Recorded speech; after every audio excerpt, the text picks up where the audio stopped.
আমাদের আজকের লাঞ্চের মেনু কিন্তু খুব কম, ঠিক আছে।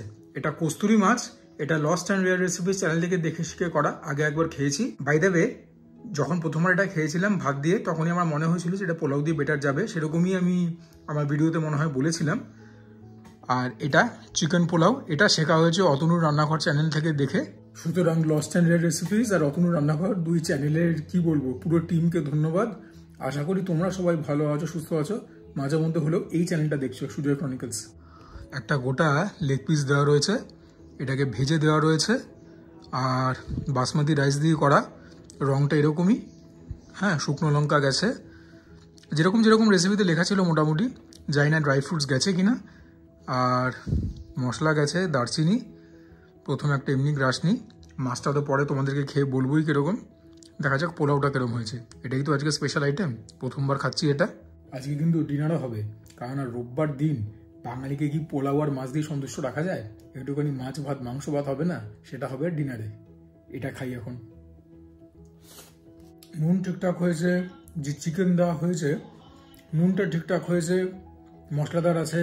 ঝাল সেরকম না, তবে একটুখানি তো গলার পেছনে গিয়ে হিট করছেই। এটা একটা মশলাদার প্রিপারেশন। পোলাও বলতে আমাদের মাথায় যে ব্যাপারটা আসে, মিষ্টি মিষ্টি ব্যাপার, আমাদের বাসন্তী পোলাও আমরা খুব ভালোবেসে সেটা খেয়ে থাকি, সেরকম কিন্তু খেতে একদম নয়। বিরিয়ানির মতো খেতে নয়, এটা নিজস্ব একটা টেস্ট আছে। This is good. তবে আমার কিন্তু মানে কি বলবো, এটা খাওয়ার পর এটাই মনে হচ্ছে যে এটার থেকে বেটার হচ্ছে বাসন্তী পোলাও। এটা নিয়ে কোনো সন্দেহই নেই। তবে এটাও নিজের মতো করে খেতে, ভালো খেতে। আর নতুন খাবার না খেলে জানবো কি করে যে আমার কতটা ভালো লাগছে, কতটা খারাপ লাগছে। এটার মধ্যে থেকে যে ঝাল ব্যাপারটা আসছে, আমার জন্য সেই ঝালটা খুবই মাইল্ড। সেটা এসছে কাঁচা লঙ্কা চিড়ে দেওয়ার থেকে, আর ওই কাশ্মীরি মির্চ থেকে। তো কাশ্মীরি মির্চ থেকে তো খুব একটা ঝাল আসে না, তবে এখন যে রংটা এরকম, সেটার জন্য কিন্তু কাশ্মীরি মির্চ অল্প হলেও দায়ী। দেখি খেয়ে। আর আমি বললাম কি চালটা সুসিদ্ধ হয়েছে, কারণ চালটা কিন্তু সুসিদ্ধ হয়েছে। তবে কিছু দিয়ে খেলে আমি অনুমান করছি ফ্লেভারটা আরও ভালো লাগবে। যদিও এমনি এমনি খাওয়া যাচ্ছে। এরকম গোটা মশলা গেছে, কিশমিশ গেছে। যাই হোক, দেখি চিকেনটা কীরকম। চিকেনটাকে তো ভেজে দেওয়া হয়েছে। বাহ, চিকেনও মোটামুটি ভালোই সেদ্ধ হয়েছে। চিকেন দিয়ে একটা বাইট তো নিতে হবেই, নইলে আর চিকেন পোলাও কিসের। চিকেনটা দিয়ে গেলাম, ভালোই লাগলো। আহামরি নয়, তবে ভালো। মানে এরকম টাইপের প্রিপারেশান মোস্ট প্রবাবলি হয়তো আমি আর করে খাবো না, সেরকম ব্যাপার। তবে এখন যেটা খাচ্ছি সেটা কিন্তু মন্দ নয়, ডোন্ট গেট মি রং। আর যে কথাটা বারবার বলে থাকি, এত ভালো খাবার খেতে পারছি, ঈশ্বরকে ধন্যবাদ। এটাই কিন্তু আজকের লাঞ্চের শোপিস আইটেম, ঠিক আছে। কিশমিশ তো গেছে, তোমরা দেখতে পেলে। জানি না কাজু ফাজু গেছে কিনা। বেরেস্তা তো তোমরা দেখতেই পাচ্ছ। তো দাঁড়াও, মাছে হাত লাগাবো, চিকেন দিয়ে আরেকবার খেয়ে নিই। বাইরে আশা করি দেখতে পেয়েছো, চিকেনটা কিন্তু একদম সুসিদ্ধ হয়েছে।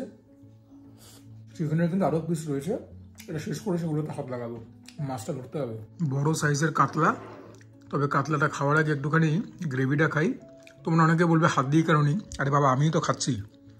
আমার খাওয়া দাওয়ার আমার এঠো কিসের? একটুখানি গ্রেভিটা দিয়ে পোলাওটা খাই। কস্তুরি মাছটা যা হয়েছে না, ভালো হওয়ারই কথা। মাখন ফাখন যায়, দুধ দিয়ে রান্নাটা তৈরি করতে হয়। ব্যাপক হয়েছে কস্তুরি মাছটা, মানে পোলাওকে তো মানে বলে বলে হারিয়ে দিল। যদিও আজকে সেন্টার পিস আইটেম এটাই হওয়ার কথা ছিল, তবে যা হয়েছে না কস্তুরি মাছটা, একদম মানে উংলিয়া চাটতে দেওয়া যাওয়ার মতন। খাচ্ছি পোলাও দিয়ে। বেসিক্যালি প্রিপারেশনটা একটুখানি মিষ্টি মিষ্টি হয়, নন স্পাইসি। সেটার সঙ্গে যখনই ঝাল ঝাল পোলাওটা খাচ্ছি, হেভি লাগছে। আর এই যে কথাটা বললাম, কথাটার মধ্যে তোমরা ইয়েটা ধরতে পারলে? মানে কি বলবো, মানে একটা কন্ট্রাডিক্টরি ব্যাপার। পোলাও হয় মিষ্টি, মাছ হয় ঝাল, একটা সেভারি আইটেম। আজকে হচ্ছে উল্টো, মাছটা মিষ্টি মিষ্টি, পোলাওটা ঝাল। তবে ঝাল মিষ্টি খাবার ভালোই লাগছে আমার। মাছের সাইজটা একবার দেখে নাও, হিউমাঙ্গাস কাতলা, ঠিক আছে। মানে এই পিসটারই ওজন হয়তো 200 গ্রাম বা 200 গ্রাম মতো হবে। তেল আর এই চামড়ার পোর্শনটা ছাড়িয়ে রাখি, পরে তো এটাকে রিলিজ করে খেতে হবেই। তবে বড় কাতলা দিয়েই এই সমস্ত প্রিপারেশনগুলো ভালো যায়। তেলের পোর্শনটা বেশি থাকে, তো জাস্ট মাছের কোয়ালিটি দেখো। তোমাদেরকে আমি বলেছি, শিখিয়েছি যে শুধু সাদা দেখলেই কিন্তু মাছ ফ্রেশ বোঝা যায় না, খেয়েও বুঝতে হয়। তবে এই মাছ সত্যিই খুব ভালো, আর প্রিপারেশনের গুণে অন্য মাত্রা পেয়েছে। একদম মানে মুখে দিতে না দিতে মিলিয়ে যাচ্ছে। না, এটা আইসক্রিম নয়, তবে ওই 2-1 বার চেবারের অপেক্ষা। উফ, যা হয়েছে না মাছটা। মাখনের একটা কি বলবো, জাদুঘরি প্রভাব তো থাকবেই। কচুরি মাছ নতুন করে কি বলবো, আর মিষ্টি মিষ্টি খেতে, অল্প একটুখানি টক ব্যাপার আছে, ওয়েল ব্যালেন্সড, ওয়েল সিজনড, খুব ভালো খেতে। তোমাদেরকে মাছ দিয়ে এবার একটুখানি পোলাওটা খেয়ে বলি কীরকম। কস্তুরির একটুখানি গ্রেভি নিয়ে নিই। ওহ, যা হবে না এই বাইটটা, খুব ভালো খেতে। মাছটা জাস্ট তুলনাহীন হয়েছে। কস্তুরি মাছের থেকে একটুখানি লঙ্কা নিই, এখানে চিকেন নিয়ে নিই অল্প, বা মাছ নিয়ে নিই, অ্যান্ড অফকোর্স একটুখানি গ্রেভি নিয়ে নিই, সব সমেত একটা আলটিমেট বাইট। তোমরা দেখো, সুজয় ক্রনিকল স্পেশাল। আর হ্যাঁ, গোটা লঙ্কাটা একেবারেই খাবো।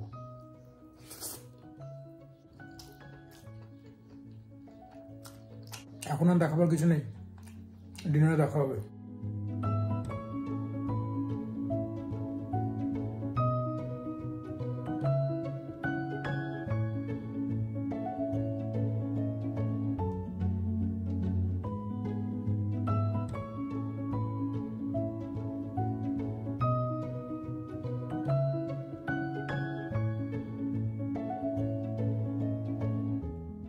অ্যাজ প্রমিসড, আমাদের ডিনারে ছোট্ট খাট্ট কিন্তু জমজমাট সমস্ত আইটেম। এটা হচ্ছে মুরগির একটা কি বলবো, মানে তেল ঝাল বলতে পারো। এটা তো অফকোর্স কাতলা মাছের তেল ঝাল, কারণ এটা lost and rare recipes channel থেকে দেখে শিখে করা। It's very easy to make, please check out this video.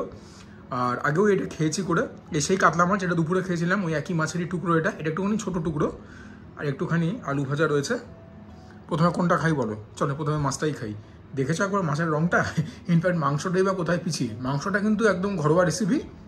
এইটা যেরকম বললাম lost and rare recipes channel থেকে দেখে শিখে করা। কাতলা মাছের পিসটা তোমরা দেখো, সুন্দর পিস, ছোট পিস, কিন্তু ওই একই মাছেরই পিস যেটা থেকে কিনা দুপুরে খেয়েছিলাম। ভাত নিই ভেঙে, যেরকম বললাম যে আগে একবার এটা করে খাওয়া হয়েছে। It's very easy to make, but it is very delicious, it's very rich to say the least. হ্যাঁ, যেরকম নামটা তেল ঝাল, সেরকম সত্যি তেল আর ঝালই রয়েছে এর মধ্যে। কাঁচা লঙ্কাটা দেওয়াও হয়েছে, রেসিপিতেও নিশ্চয়ই দেওয়াই ছিল, but have a look, this looks so decadent. একটা বাঙালির কি এর থেকে বেশি কিছু দরকার হয়? তেল রগরগে একদম লালচে একটা মাছের ঝোল রোববার দিনে।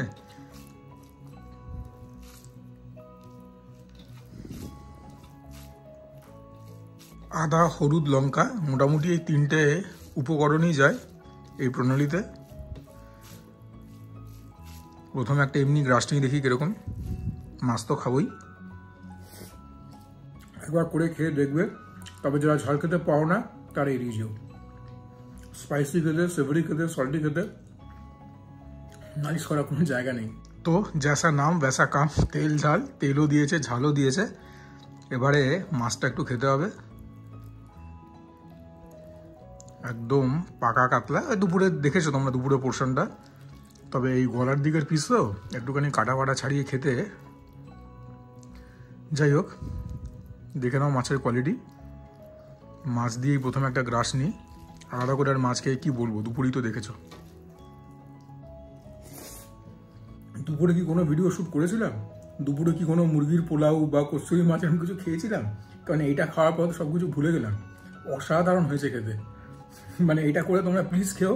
তবে মাছটা একটুখানি পাকা নেবে, বড় নেবে, একটুখানি মানে বড় সাইজের কাতলা, তেলওয়ালা কাতলা। নইলে করে আমার মনে হয় না ফ্লেভারটা ঠিক খুলবে, মুখের মধ্যে ফ্লেভারটা পার্টি করছে। এটা খেতে যদি ভালো না হয় আমি জানি না কি খেতে ভালো হবে। এটা খেয়ে তো বাঙালিদের আপ্লুত হয়ে যাওয়ার কথা। বিশেষ করে যারা একটুখানি ঝাল খেতে পারো, যারা বাঙালিরা ইন জেনারেল একটুখানি ঝাল বেশি খায়, তাদের পোয়া বড়।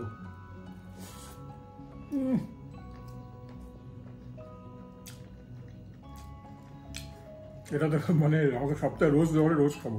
একটা আলু ভাজা নিয়ে নিই। আচ্ছা, আলুটাকে পেঁয়াজ দিয়ে ভাজা হয়েছে। একটু মাছ নিয়ে নিই, একটা আলটিমেট বাইট।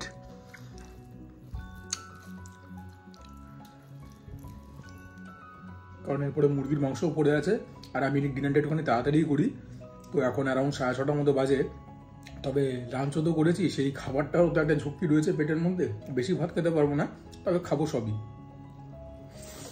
বাকি মাছের তেল ঝাল শিয়ার ব্লকবাস্টার।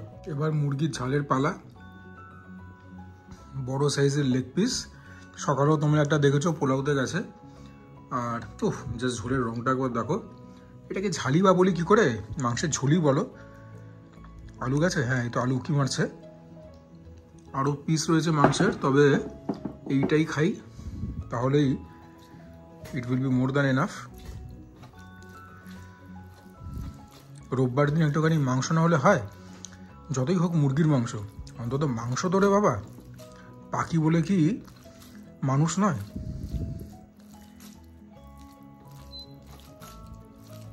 প্রথমে একটা ঝোল ভাতের এমনি বাইট নিই, দেখি প্রিপারেশনটা কিরকম হয়েছে। If you guys can recall, আগের রোববার এরকম টাইপের একটা প্রিপারেশন হয়েছিল, দেখি আজকেরটা কিরকম। বাহ, চমৎকার হয়েছে। দেখতে যদি লাল টকটক হোক, ঝাল অতটা না, একদম অমৃত খেতে। বাঙালি বাড়িতে যদি রবিবারে এরকম মাংসের ঝোল দেয়, একদম যে কোনো বাঙালি সন্তুষ্ট। তবে আমার ওপিনিয়নে লাস্ট উইকেটটা এর থেকেও বেটার হয়েছিল। একদম সুসিদ্ধ আলু, আলু দিয়ে একটা বাইট নিই। মাংসের আলু দিয়ে ঝোল ভাত খাওয়ার যে কি আরাম, এটা কি বর্ণনা করবো। মাংস দেখো একদম সুসিদ্ধ হয়েছে, লেগের দিকে পিস একটুখানি ভালোই সেদ্ধ হয়। আলুও নিয়ে নিই, দুটো দিয়ে মেখে চটকে একটা ব্যাপক গ্রাস। মাংসটা বুঝলে super duper hit. Last bite, একটু আলু পেঁয়াজ ভাজা, একটুখানি চিকেন নিয়ে নিই। অফকোর্স মাংসের আলু না নেওয়াটা তো কার্ডিনাল সিন। তিনটে দিয়ে মেখে একটা জবরদস্ত গ্রাস। দেখাবার সেরকম কিছু নেই, আর চলো উপরে চলো।